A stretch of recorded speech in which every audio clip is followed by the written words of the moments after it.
Tell me, are you ready to find your weird way? Weird was a concept that was spoken of long ago. It meant fate, it meant destiny, it meant your path in life. I'm your host, Dean Bentley, and I am here to explore how you can connect to your own path in life, to know the essence of your own soul, to connect to that single spark that lives within the deepest recesses of your being that says, this is why I am here, to go beyond the limitations, the constrictions of the modern world, and open you to the possibilities and the potentiality of what is possible within this world. Join me as we dive deep on the Weird Way. Welcome, welcome. We have another episode of the Weird Way, and I'm already feeling the energy of today. This has been a conversation that I've felt brewing. I've had a few guests on here who've been talking about money, and I feel like today there's just going to be a whole nother experience of that. And to go through a really powerful, intentional, and opening conversation around wealth, around money, but also around embodiment. It's a deep pleasure to have you here, Brittney. So I wanted to introduce you as the Sex Magic Money Queen, because I know that was just addition to your bio. And I feel like before we go anywhere, we're going to need an explanation of what that means to you so people can begin to connect to that as well. Oh, do you know how nice it was actually hearing you say that to me? It was just like, oh yeah, there it is. But it's just really interesting because owning this part of myself and really claiming it and being seen in it is like such an edge. But the truth behind it is it's been a long time coming, and being able to understand those massive wealth codes that I'm here to unlock in people through the portal of literally sex magic and owning your queendom, your king, whatever it is. It's just like that right there is what truly explodes your ability to receive and attract your full purpose, your full mission, and your full money codes because of it. So I finally landed in my identity, and I've been avoiding her for like a year. So it's really nice to hear it. I always love that piece. As we step into a new identity, there seems to be this resistance of, oh, I don't know, that's not me. I don't want to be that person. I'm not ready to step into that. Who do I think I am? And then the moment it lands, it is so powerful and potent. And Yeah. and I feel like it's important to give the listeners an idea of what it is you do, like in that realm, because yes, you are the sex magic money queen, and I'm going to iterate that a few times because I can feel that aliveness. But also let them know, like, what is your work around so they can connect to that part of it as well. And someone at your caliber and I guess journey who's experiencing, oh, I still go through that transition of my identity and that initiation into the next stage as well. Well, it's really interesting because through this process, what I do is allowing people to really claim more of themselves and their sacred ancient codes. Because as we know, well, for the most part, that we've been here many, many times, and being able to reclaim these pieces of ourselves and reclaim our priestess frequency. And also, men were priestesses too. Like, this is not just singular for women. Being able to reclaim these energetics and frequencies within us then allows you to walk your sacred path, allows you to walk your sacred service, allows you to walk back in who you definitely are. And what's really interesting in this scope of things, it's like there are so many things about manifestation, there's so many things about money, there's so many things about just being a human, and it's all in our head, and it's all this projection outwards, and it just constantly gets us feeling um I don't know, like watered down, or just like you're not enough, and it makes you meet your ego constantly. But what's really interesting about like sacred sex magic, it's all about coming back into deep levels of embodiment, knowing what I call the clarity orgasm, where it's just like undeniable. Like it's just like it's so in your body. And it's like once you have those experiences of complete body awakening, that's when you're allowing yourself to really shift and pivot onto your full path. And that's where money meets you. That's where magnetism meets you. That's where your full purpose meets you, as opposed to how can I logically get myself there, as opposed to wait, who do I need to remember myself as? Who do I actually need to come back to? And that's your priestess. That's the sex magic. That's all of those things. And like you said, with every identity, there's always resistance. And it's just so interesting because I've been doing this for a while. And every time I go through this death and rebirth phase where I'm getting the download, I see it there. It's like meeting me everywhere. And I will deny it. I will push it away. I'm like, because who the hell do I think I am to create massive wealth codes? Who the hell do I think I am to be this embodiment of a priestess? Who the fuck do I think I am to really create this? And what's so interesting is the more you resist it, the more it will persist, but also the deeper the rock bottom and the rut will be in it. So word to the wise is just lean in from the get-go. Don't avoid it. Ask yourself, how can you move into this deeper? But the identity in that resistance piece is a massive part of reclaiming who we are so that our money and our magic and our magnetism gets to meet us there. I love this piece, and we had a little engagement the other day around the feather, the brick, and the bus. And for Mm, me, this is the attunement of how deeply are we listening to what wants to emerge. And in this, the ego, for a lot of people, it is attributed to being like great and grand. And it's like, I'm so great, it's my ego. But what you shared there, it was like the ego's resistance to being great. And so it wants to keep oneself safe. And this is the, I think, coin a lot of people don't talk about is the ego isn't just saying, hey, I'm so great, but it also is keeping us trapped in the former identity because there's a safety for the ego in that. And it's like, if I just stay as this person, then I don't have to change and I don't have to go through that egoic death where it's like, who am I? Like, what am I actually here for? And stepping into the fullness of that. And and I think this is one of the traps that people experience because it's like they think the ego death is something that makes us smaller or contract. But there's this expansion where we can actually be like, oh, my ego wants to die, but that means I become more. So yeah. could you speak into that process of dying to become more? Well, that is literally my forte. Like seriously, the amount of deaths that I've had to experience, just like all of us, Mm. I'm not special, but like that is seriously like part of my life's work is being able to let things die. And it is this massive fear because death is like one of the most uncertain things for humans, which is why we feel so uncertain in our soul's evolution because of what needs to die. We have this like curiosity that it's like it's all definite and it's but it also feels so uncertain. But within this, it's really fascinating because the more that we can be with that ego part, or the more that we can reflect on what actually needs to die, it is just showing us constantly more of ourselves, but we're just so deeply attached to who we are, what that means, and what we make it mean about ourselves that the resistance feels so much more uncertain. And that's why we just play in that pool of smallness. That's why we just play in all of those fields and frequencies of, well, this is enough. And you're gaslighting yourself into settling. You're gaslighting yourself into be like, it's fine. It's all good. This relationship's perfect. No worries. Keep doing it. No worries. Like my business, like if I keep going like that, it's fine. But the more that you don't allow yourself to move through that contraction and allow your ego to die so that you can become more of yourself, you're literally delaying the inevitable of your success. And in the process, finding out who you're definitely here to be and also the embodiment that comes with it. Like when you're just like floundering in this human state of this is enough, as opposed to allowing yourself to feel the full spectrum of the death, of the letting go.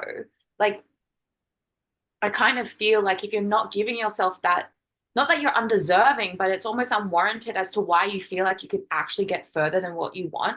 If you're not ready to be in that absolute like fucking pit, then again, I'm not saying that you're not deserving, but how can you really say you want it? How can you really say you want that next level of yourself if you're trying to avoid the ugly? Does that make sense? Mm. One of my coaches a long time ago, they shared with me the obstacle isn't in the way, it's on the way. And this is what I get in this. It's like to actually get to that level of success we want, that there's obstacles, there's challenges. And this is also on an internal sense of reality. It's like, oh, what do I believe about myself that wouldn't allow me to have the abundance, the joy, the liberation that I'm actually here to desire? That I actually am here for. It actually stops us from that. So if we're not willing to go through that, it's like, how can I actually receive the fullness of what I'm here and being asked of? And uh, for me, there's a piece of aliveness in this because people are like, oh, I understand that. I see where I'm not allowing myself to die, or I can feel, oh, maybe this isn't the way I want it to be in my life right now. And I know we've all been there. And I think there's like, okay, then what do they do from that point? What would you say to someone who's at that point where it's like, oh, yeah, I guess it's okay, but I feel something deeper wanting to emerge, and I don't know how to allow that.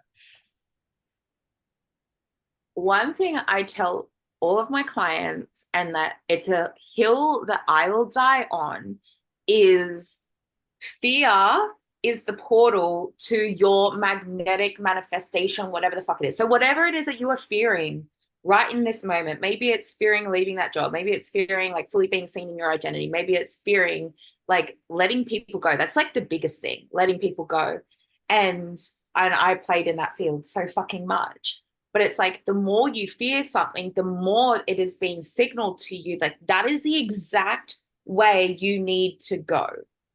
If you're guaranteed to know that on the other side of walking through that fucking fear, that you will receive that version of you that is like fucking adorned, that is worship, that is just given the blessings for that season in your life, like, why the fuck would you not put it all in black? Like, that's the thing. It's like everyone's just like, I'm just going to do a bit here, I'm going to do everything here, and whatever. But it's like, go all on black.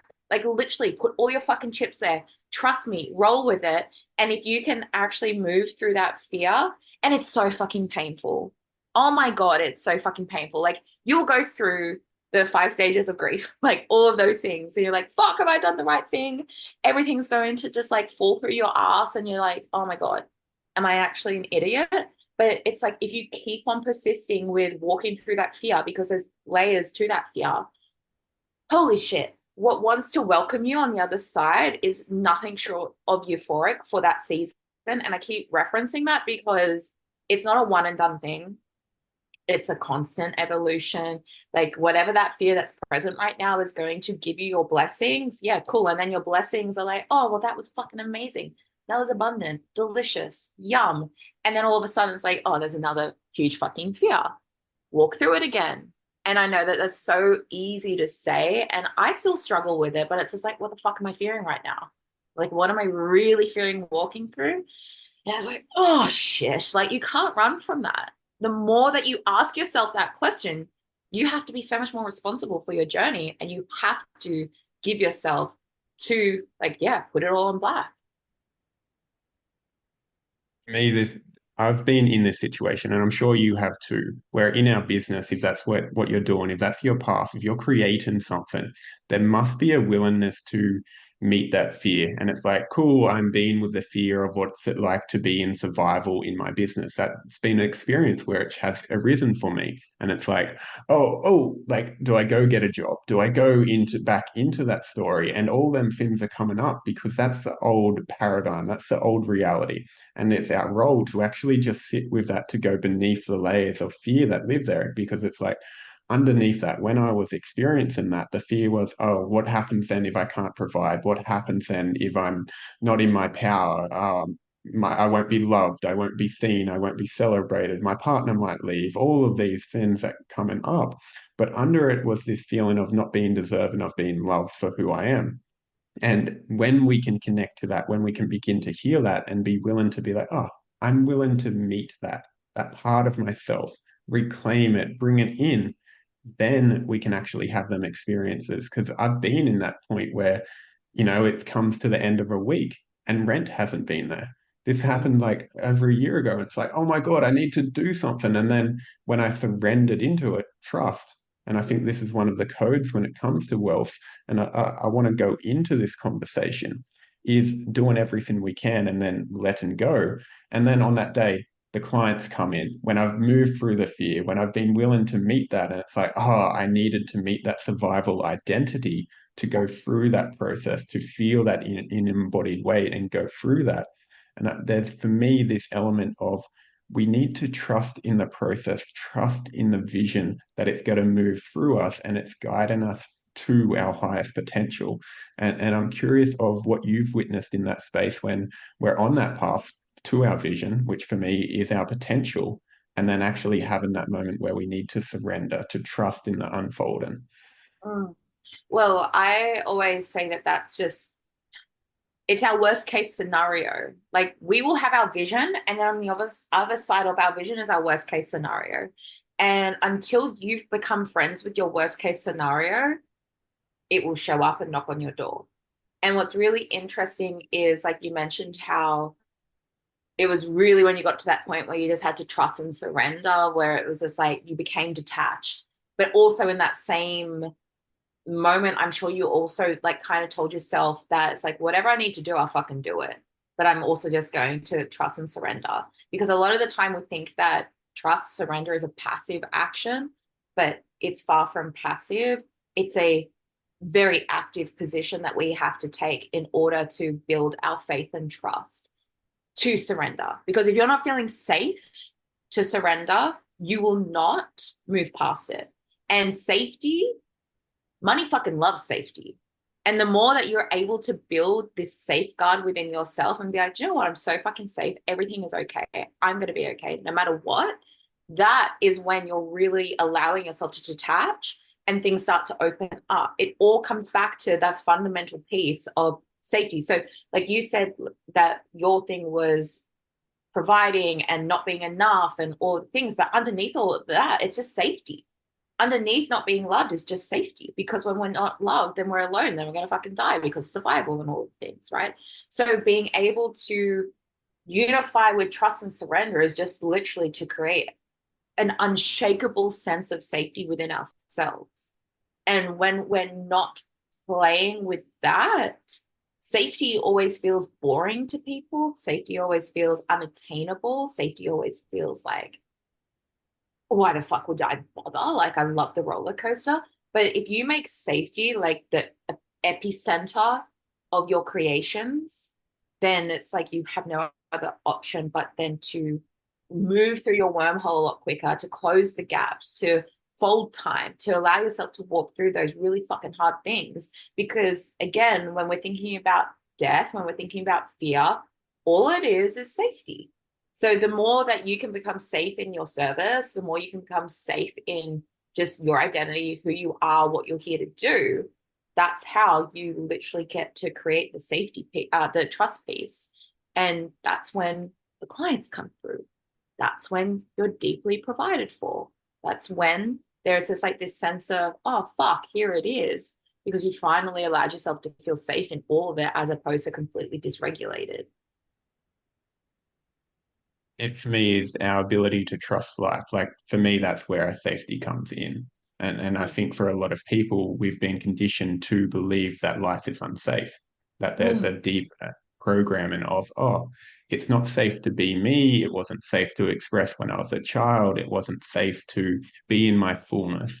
And this is going to weave into the embodiment piece. This is for me where the actual work comes in once we begin to connect to our body, because that's for where the safety lives. It can't live without ourselves. If I'm relying on money to provide my safety, well, then there's attachment to that where, oh, now I need my bank account to look a certain way to feel safe. And there's a neediness in that energy. And that's repulsive to money. If I'm like, it's the same, I treat it as our relationship with the feminine or a partner.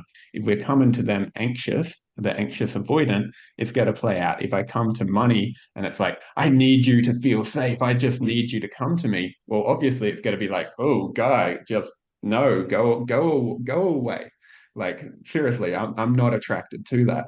But this is the piece, like when we're actually feeling, for me, it's a secure relationship, like with money, and being like, oh, I trust and I'm in that state of regulation, which is so important.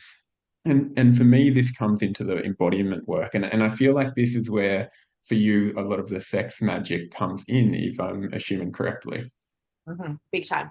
Because what's really interesting, I channeled a little while ago the manifestation codes, and we manifest in 24-week cycles in a full spectrum. So if you have a really big desire, that will manifest within 24 weeks.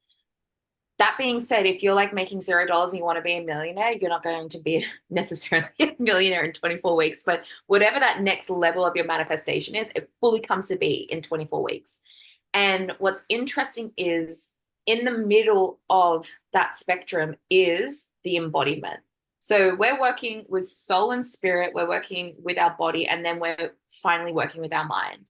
And I mentioned at the beginning of this how a lot of stuff is all about the mind, but really the mind is the last thing that comes online. It's the final piece of the puzzle that allows you to like fully surrender and create and receive and all of the things. So before mind is the body. So the body piece, the embodiment, the faith, the safety, all of that needs to be a somatic experience. It needs to be cellular. And what better way to create a cellular experience than an orgasm? So what's really interesting is when we are using sex energy, life force energy, we aren't necessarily having to like meet your climax or anything like that, but it's about the journey and it's about allowing yourself to come into pleasure.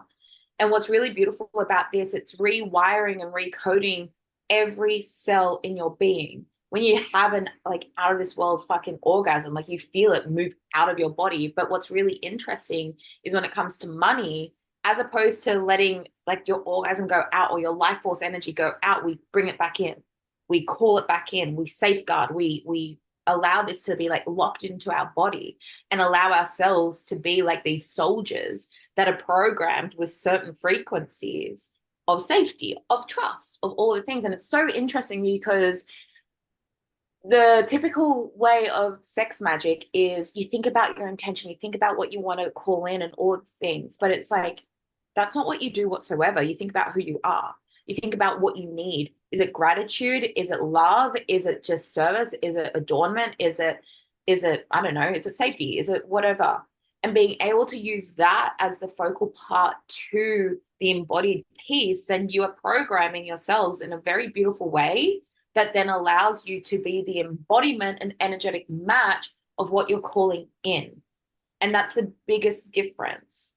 And the thing is, with our sacral energy, with our sex energy, with our life force energy, and especially as women, a lot of that was taken from us. There's a lot of like innocence that also comes then, well, a lot of innocence, which then comes with a harbored sense of, well, what the fuck is life? Like, it's never happening for me and all the things.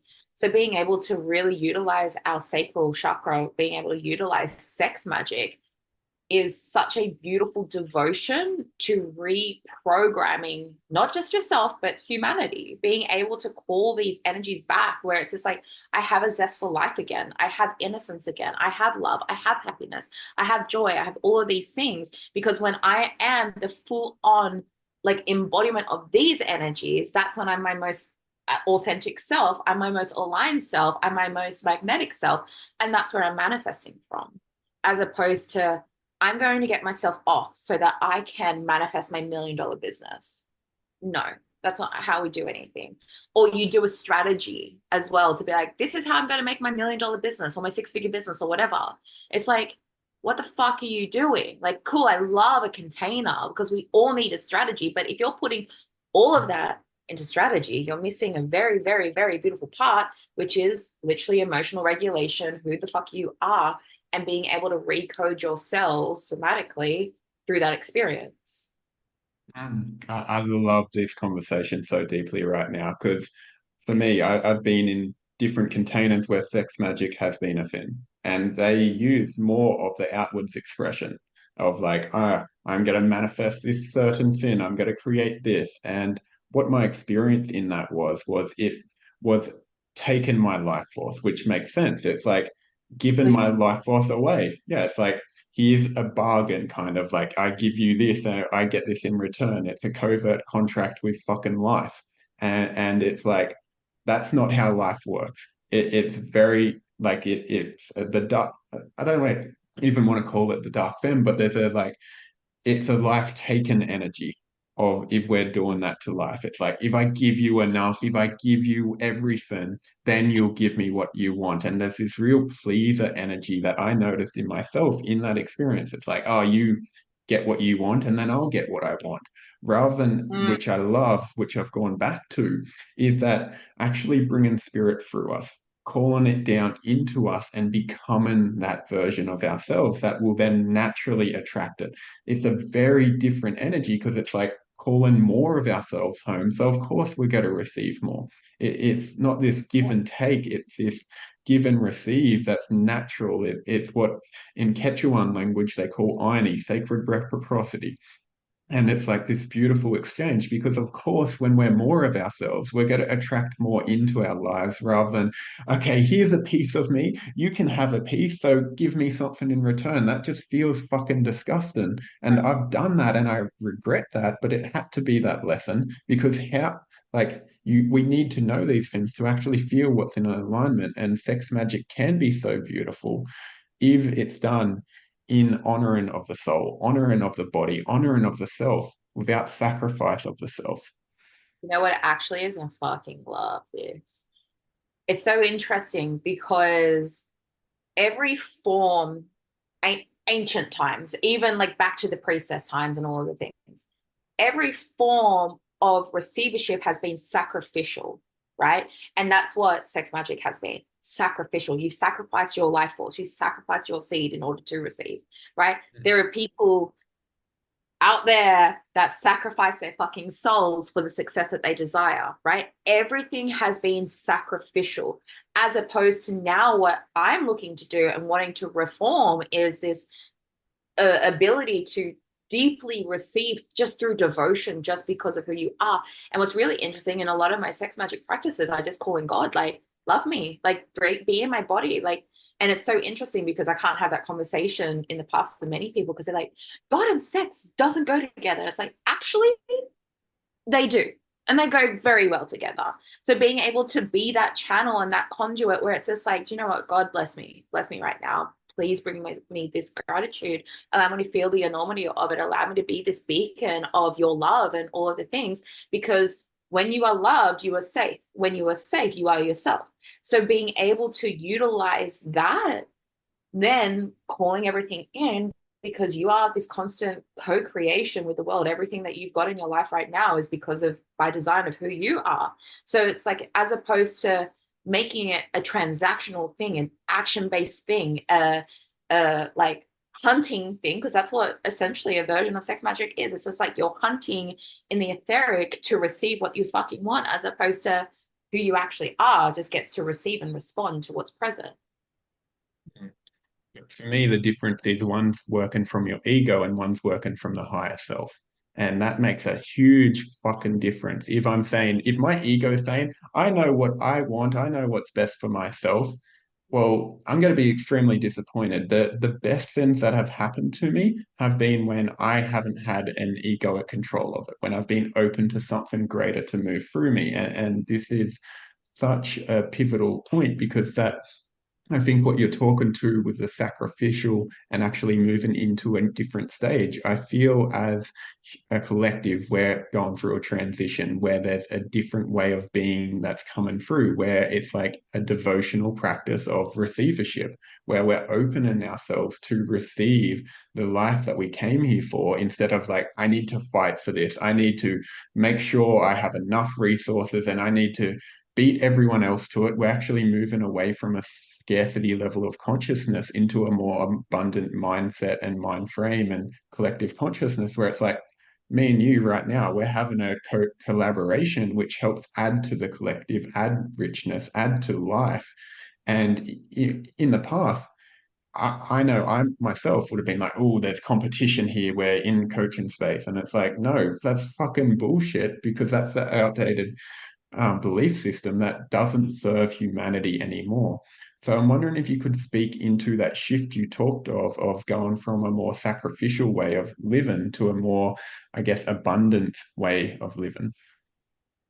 I mean, it's very nuanced, that's for sure. But if we kind of, if I just look at my own experience, I felt like I had to get here, I had to sacrifice a lot of darkness, right?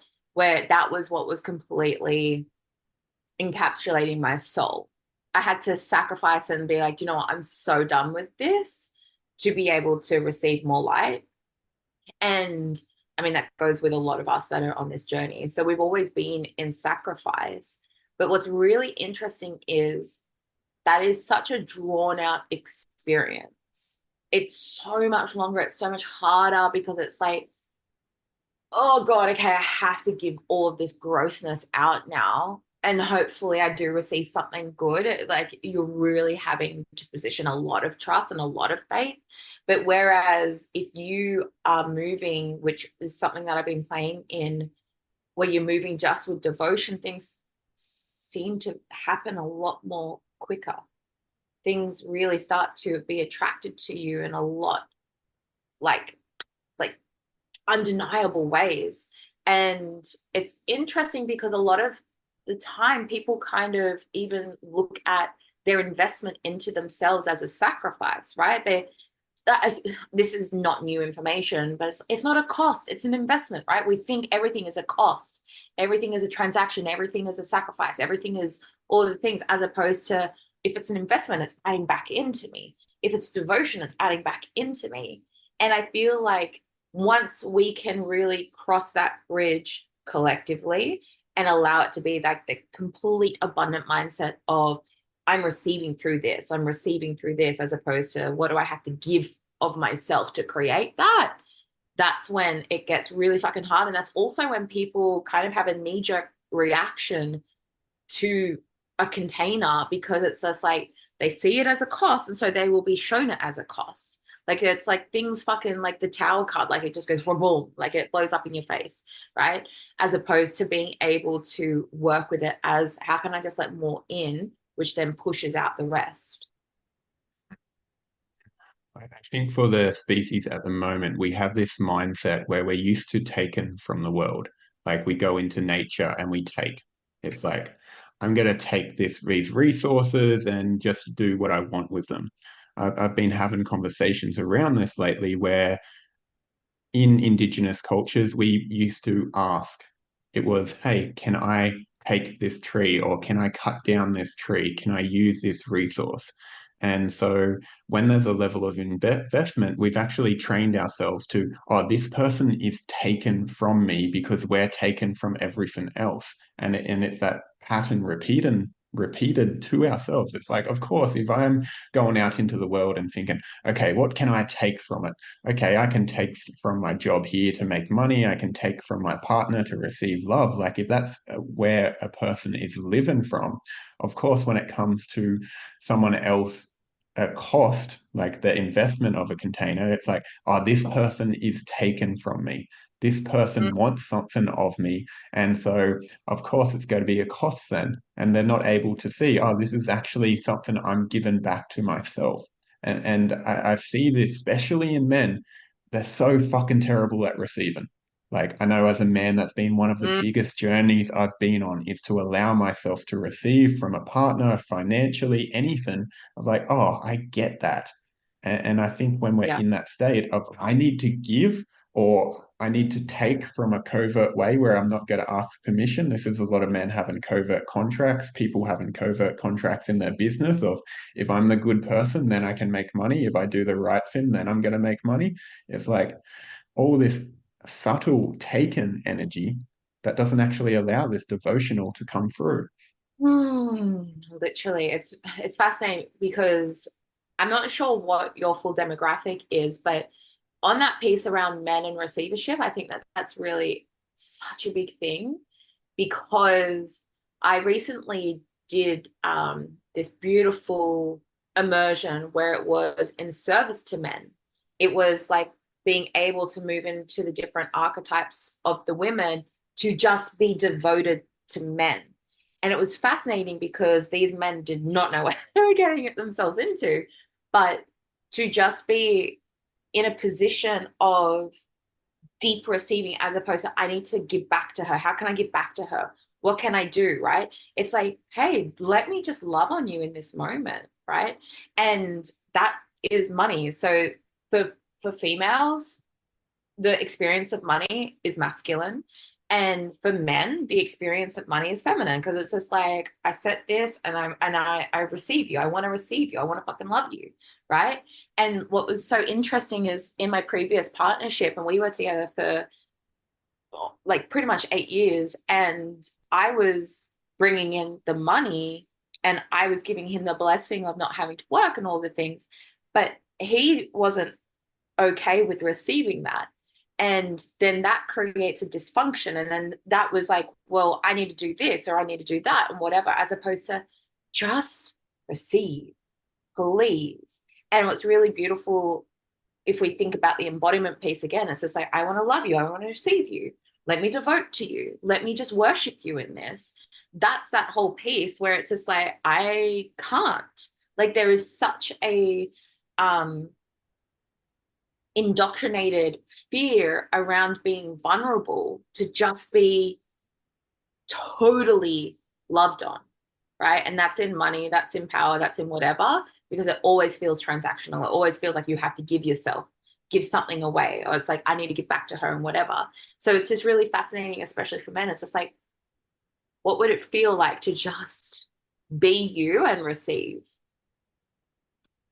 Ah, that question makes me laugh because I think it's one of then most men would find that feels really, really uncomfortable because it's Mm, like I need to give. That's like what we've been conditioned. Like, yes, we can be a healthy provider, but there's also that condition where it's like I need to be the provider, and if I'm not this, I'm not lovable, and that mm, doesn't work if we're staying in that. And I know for me, start of this year, I a tornado came over my house, ripped the roof off, and it put me in a state of survival consciousness of like the trauma moving through my system and all of that.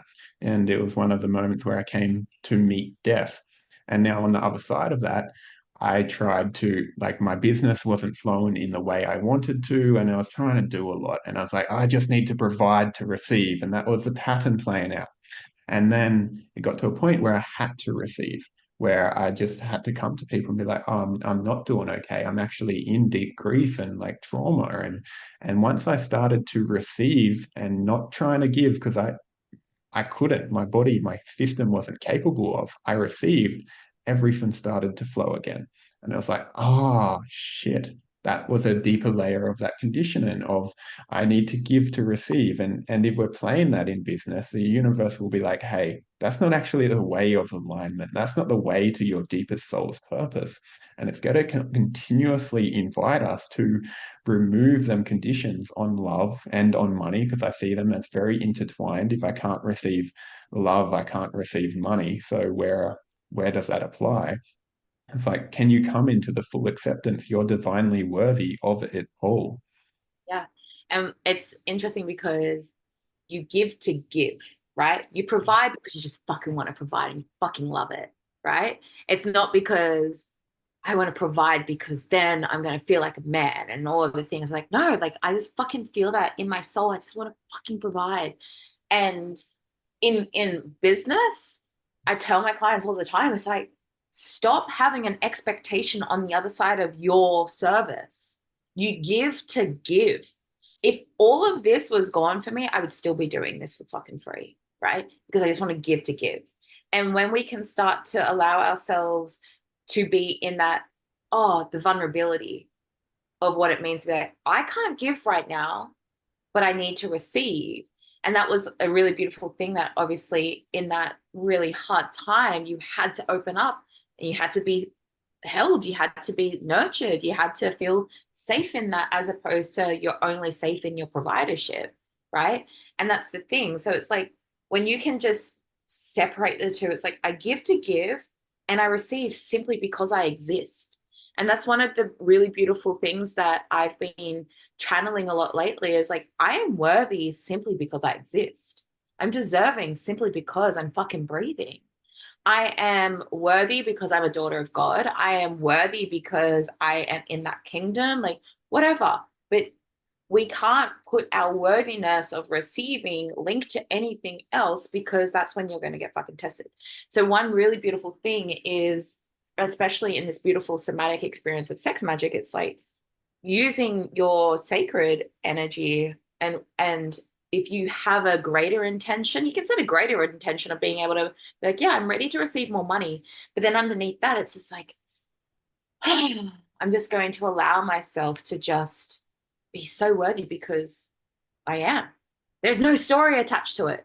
And you are so worthy of receiving love and support, even though the story was because you just went through a really hard time.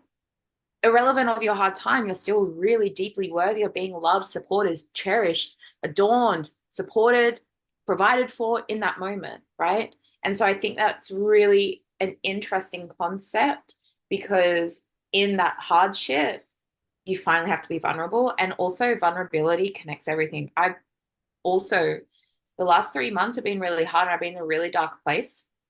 And I had to open up to people and be like, I'm actually not okay right now. And usually I'm the one that everyone comes to, right?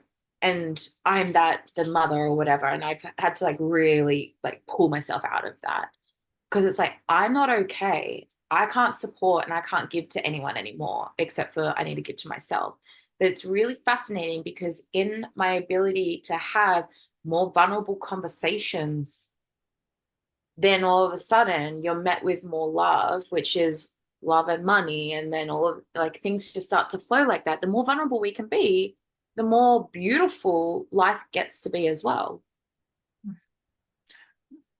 Me, that piece is the more vulnerable, the more open I am to life. And the more open I am, the more like I can receive in any way, whether that be money, whether that be love, that be support. There is this beautiful piece where if I'm vulnerable in my truth and saying, this is where I'm at, like, and I know for me, like at the start of the year, there was shame around those pieces of like, oh, I couldn't give right now. And the shame was actually what was stopping me from receiving. So when I actually met the shame and admitted where I was and shared that with people, of coming to a place of truth, we come to a place of acceptance with that, of like, this is where I am. And in truth, we find love, acceptance, and then there's a beautiful experience where it's like, oh, I'm okay with where I am in some way. And then that allows where the flow to come. Because if I'm in resistance to any of that, it's like, well, I'm in resistance to life. So how could I receive if I'm saying, life, not this? I can't have that. You can't, like, that's not good enough. I'm not going to accept this. I'm not going to be okay with this because I need you to be a certain way. It's a covert contracts coming back in, which detach us from life. And life wants us to be fully in it. It wants us to be here, present, and open to the current experience where the emotion flow, where the experience, where the vulnerability lives, because then there's a beauty, there's a richness of each moment. And it's like, oh, I'm meeting life. And when we're meeting life, of course, life is like, oh, you're playing the game. I want to meet you too. Here we go. And that game is money, wealth, all the things. But it's like life is here because we're meeting life. And that's the most beautiful thing. Yeah, absolutely. I think that within this, the more we detach from the outcome and the more we just hone in on who we are, then the byproduct is the riches of life, whatever that means to you. And I think that that's so fucking beautiful because the more vulnerable, the more open. And that just simply is where your authenticity drives. And what's really interesting actually is I see so many, and I've been fucking in this, but I see so many people in the space wanting to really curate a certain image, a certain brand, and all the things. And it's like, why is it not working? Why am I not making my like 10K months, my 50K months? Why am I not getting to my 80K months? What the fuck? It's like because you're not being open to who you actually are and you're trying to formulate a very, very specific curated version of yourself as opposed to what are the vulnerable conversations that you have to have, whether be it with yourself or other people. And the more open you are to the version of life that is authentic to you, because we all have a different authentic code. Like my authentic code is to literally live a life of fucking bouginess and deliciousness. And like, that's my thing, right? And that might not be someone else's, but it's like, that's authentic to me. So the more that I'm opening in this, the more that therefore I will be provided in massive money codes that allows me to be resourced for my authentic life. Mm. As soon as we disconnect from that authenticity, soul is like, hey, get back on your path in whatever way. Like that's every time I've come off my path and tried to go down a different one, there's been something that life's like, hey, pivot, you're on the wrong fucking track.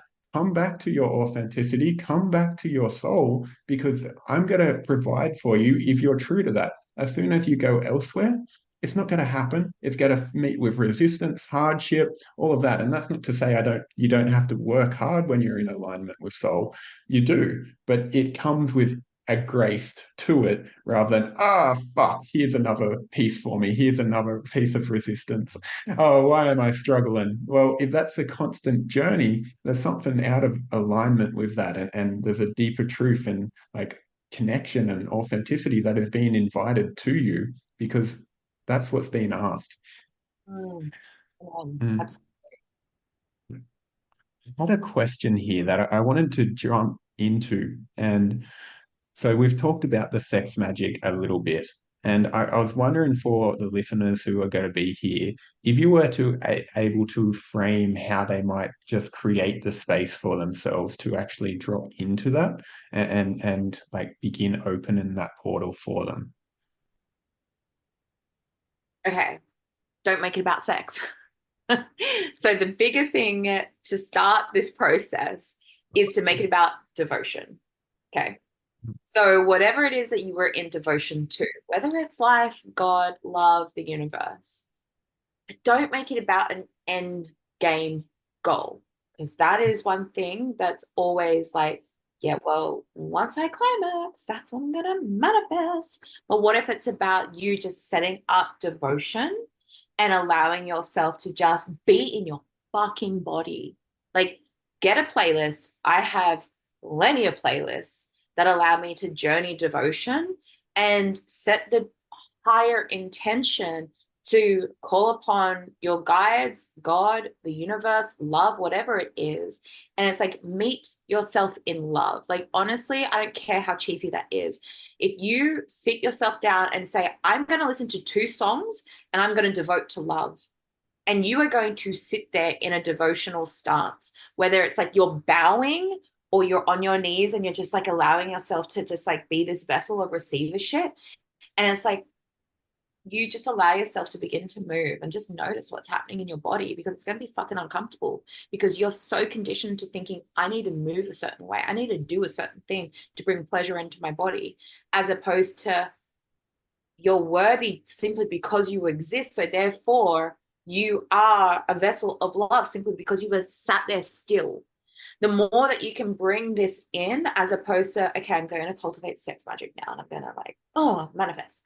It's like, allow yourself to just be for at least two songs. If that challenges you, do fucking one song just to meet love, meet yourself, meet God, meet the universe. And it's like, show me how good it gets to be, as opposed to, hey, here's my checklist. This is what I fucking want. Right. And you can have what you want. Don't get me wrong. Like, I've used sex magic to get on other people's podcasts and all the things. Like, at the end of last year, I was like, okay, I'm calling in this one podcast. And then she messaged me in like a week. I was like, thank you. But it was because I allowed myself to meet myself in love. Right. So that would be the first thing that I would want anyone to do. And on the back of that is like being able to say how much you actually love yourself. Again, I don't care how cheesy that sounds. It's like, I love you. I love you so much. And it's just like you stroke yourself. You just allow yourself to feel into it because you're so used to loving everyone else. But if that's the case, you're going to cap yourself in what you're going to receive. The more you can love self, the more you can love and adore who you are and let God love you, the universe love you, then that's when you're going to be vibrating at a very high frequency. And it's like, oh shit, there's like all this yumminess that wants to come through. But that's what I would say. Absolutely love this. Like this is delicious. And for myself, like I have a feeling that this for the men listening to this, there may be additional resistance to actually doing a practice like this where it's like, oh, devotional receivership. Like, what would you say to them? And it may just be calling them on their shit, because sometimes that's needed it. But Okay. So, first of all, you are so magnificent for even like feeling into your no thank yous. If you can sit into a practice of devotion, you being worshipped as a king, right? So think of it as opposed to I'm just gonna love myself. Just allow yourself to be like, I'm gonna be seen in my king. I'm gonna be like in this adornment, and I'm gonna allow myself to come into that. And do you know what? For men, for you guys to sit in stillness may be a bit harder, but for women, you really can meet themselves there. I dare you to literally stroke your cock and tell yourself that you love yourself. Do that and see what happens. And then see as well when you get to what like your climax. And it's like, as opposed to obviously ejaculate, but allow yourself to be like, I want to call this in and I want to call in my love, right? As opposed to just allow it to be a release. I dare you to stroke your cock and tell yourself that you love yourself and tell me what happens on the other side. I love this piece. I love the directness, and I feel like that's such a powerful thing for men to actually allow themselves, firstly, to sit in the king energy and also build that connection with their cock. If you haven't done that, that was one of the biggest things that shifted so much for me. Like when I just sat and held my cock, no like pleasure, no any of that. And watching the shame, watching the conditionings that began to shed as I got to know that. And I've talked to women who've had the same experience when they got to know the yoni of just holding it, of being with it, and being like, oh, this part of me deserves love, acceptance, and acknowledgement of its beauty. Like that, just our divine right. Yeah. There's actually a process called a lingam worship, which is a cock worship. And it was really interesting learning about that because men are programmed to know that your cock is there for a very certain reason, as opposed to just being worshipped as it is, not having to come, not having to do anything except for just like loving and devoting on your lingam. And what was really beautiful about that is it also brings more awareness, more energy, more pleasure to the space. And it allows you to create a focal point where it's like, this is mine. This is my beacon to God. This is my beacon to life. Like, this is everything. And the more that you can be within that and be like, okay, well, if God wants to worship me, I'm going to worship myself. That is actually such a powerful place to be in. And also like resensitizing yourself too, which is always really nice and fun. But if you can just start to be okay with disassociating it as just like this is simply for sex and pleasure, and it's more about you owning who you are, just like this entire conversation, then you are going to be a very magnetic vessel for manifestations and magic. And like for me, there's a continued invitation here. If you're a man and you're like, okay, I'm gonna do this practice now to get something in return, like of that, like cut that shit right out right now and actually just do this for you. There's no outcome, there's no end result. There's actual just a devotional practice to you. And devotion means you're not doing to get, you're doing to do. And how present, how much awareness can you bring to that moment? Because it's like, oh, I'll be more magnificent on the other side. No, that's not the point. You're missing the point. It's about coming into the presence and actually just hold and be in that and letting yourself meet yourself in that. And when you can do that, the other things will happen, but not until you can do that without the attachment and out the expectation. Yes, yes, yes. So focusing on the byproducts and allow you to just be give to yourself, not give to get from yourself. And then Yeah. for life and all of the things. Mm. Yeah. I feel like this is a very delicious point to begin to wrap up this conversation. And before we do, is there any pieces of aliveness or final points you want to share with the audience here today?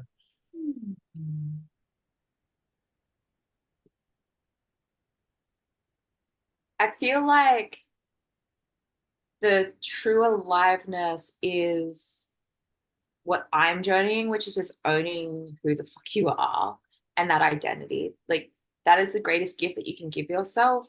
And if you're unsure and you're like in the fucking gloop at the moment, again, coming back to devotion, where it's just like, show me, just like be me, create with me, as opposed to show me what I need to do, show me where I need to go.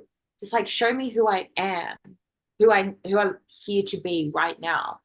The moment that that clicks, it's like an electric bolt moves through you, and so much clarity gets to come from that.